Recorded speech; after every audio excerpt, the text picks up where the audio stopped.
Live long and prosper. This is Rainbow Butterfly here on my vlog. I know it's been a while. Happy to be back. I only got a few minutes here, so I think what I want to talk about first is herbs. I'm just going to be building a bowl for myself today, but I want to actually talk about what I use each herb for and why I mix them together like this, so maybe people can get a little bit better understanding. So, the first herb I'm going to start with is lemon balm, and this is good for your heart chakra. It kind of helps if you have overwhelming emotions or that heart chakra tension that comes in there sometimes. At least for me, it's like this pain in there. It's like knotted up. It's like you can't quite let it out.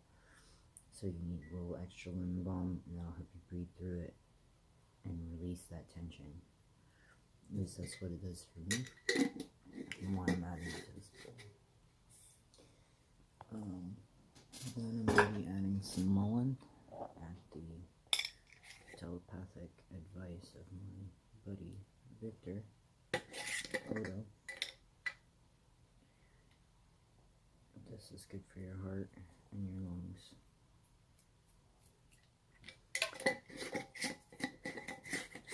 Mullein is an herb that's good to smoke if you have if you're having lung issues. It's actually good for your lungs.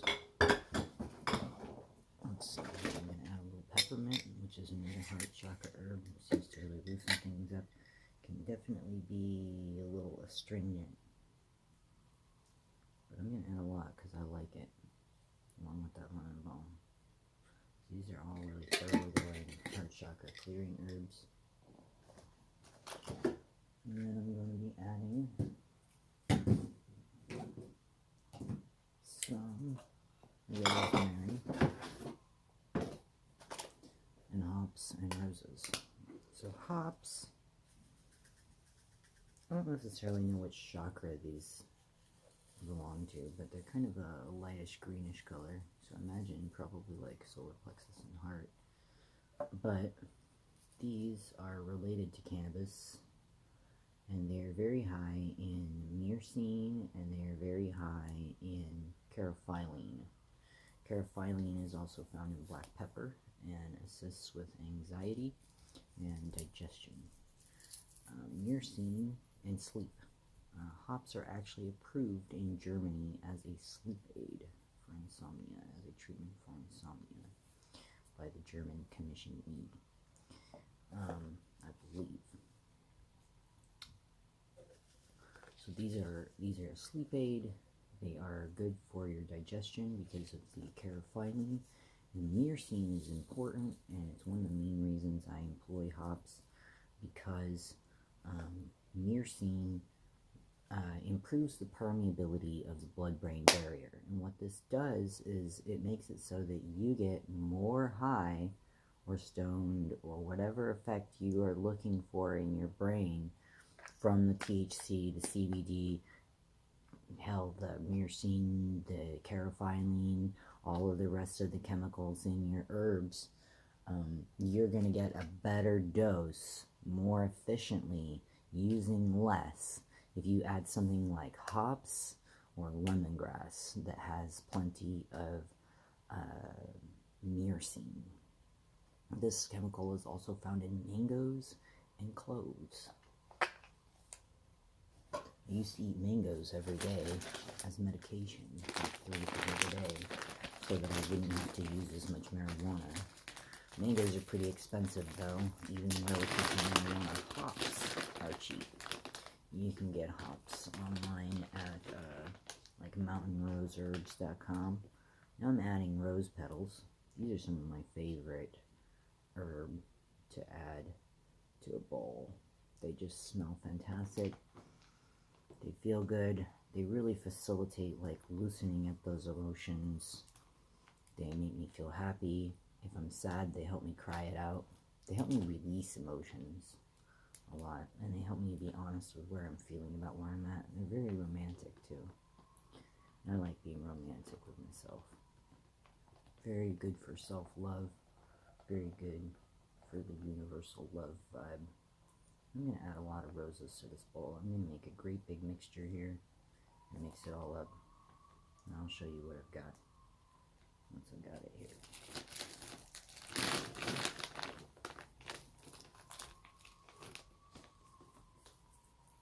I'm going to put this through a grinder too, I think.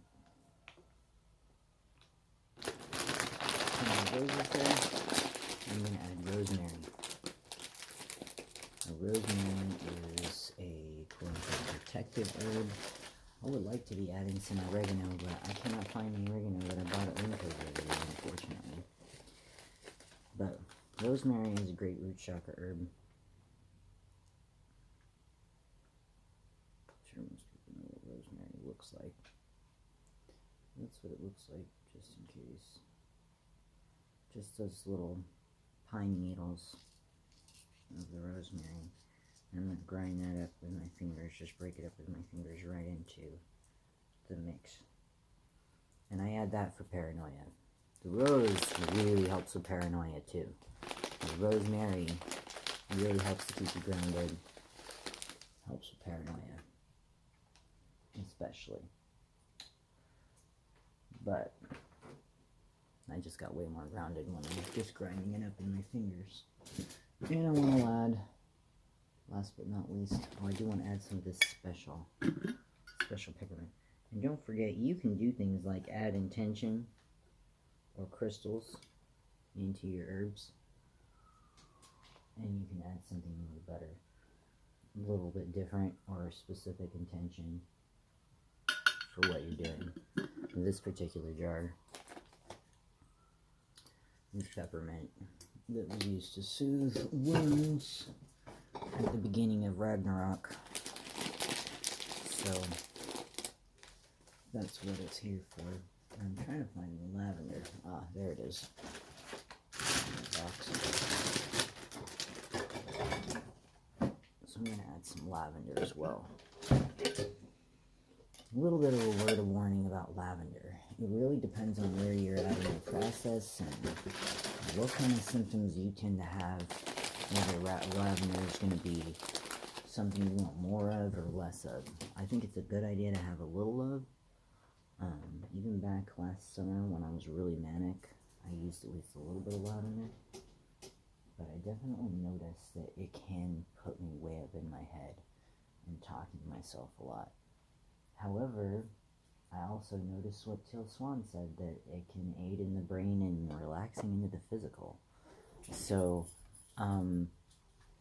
for me, it seemed to happen that after I had made a lot more strides in my consciousness, that I was better able to benefit from the effects of lavender. So use your judgment. Lavender is very calming. It's a crown chakra herb because it's purple, and it's gonna help relax that brain just a little bit. It's good for sleep. Most people are pretty familiar with lavender, and let me tell you, it is dirt cheap, especially if you go online and buy it at like a place like Mountain Rose.